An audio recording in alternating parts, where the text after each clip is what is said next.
খুলনায় জাতীয় নাগরিক পার্টি শ্রমিক সংগঠনের এক কেন্দ্রীয় নেতাকে গুলি করার ঘটনায় ব্যাপক চাঞ্চল্য তৈরি হয়েছে।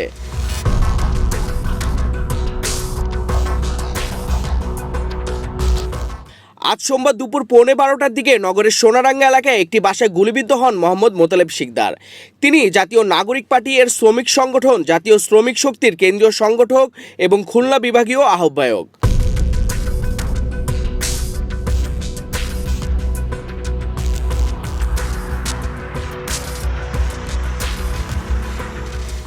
দলীয় সূত্র জানায়, খুলনায় শিগগিরই একটি বিভাগীয় শ্রমিক সমাবেশ আয়োজনের প্রস্তুতি চলছিল। সেই কর্মসূচি নিয়েই তিনি সক্রিয়ভাবে কাজ করছিলেন। ঘটনার পর স্থানীয়রা আহত অবস্থায় মোতালেব শিকদারকে খুলনা মেডিকেল কলেজ হাসপাতালে নিয়ে যান। পরে তার মাথায় সিটি স্ক্যানের জন্য একটি ডায়াগনস্টিক সেন্টারে হস্তান্তর করা হয়। পুলিশ জানিয়েছে, গাজী মেডিকেল কলেজ হাসপাতালের পেছনে একটি বাসার ভেতরেই তাকে লক্ষ্য করে গুলি চালানো হয়। সোনাডাঙ্গা থানার পুলিশ বলছে, হামলার পেছনের কারণ খতিয়ে দেখা হচ্ছে এবং ঘটনার সঙ্গে জড়িতদের শনাক্তে তদন্ত চলছে।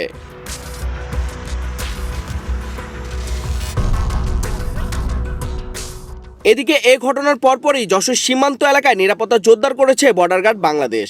হামলার সঙ্গে জড়িত কেউ যেন সীমান্ত পেরিয়ে ভারতে পালাতে না পারে সেজন্য বেনাপোল সহ গুরুত্বপূর্ণ সীমান্ত পয়েন্টগুলোতে তল্লাশি ও নজরদারি বাড়ানো হয়েছে। বিজিবি জানিয়েছে, সীমান্তের প্রতিটি প্রবেশ ও বহির্গমন পথে সর্বোচ্চ সতর্কতা জারি রয়েছে।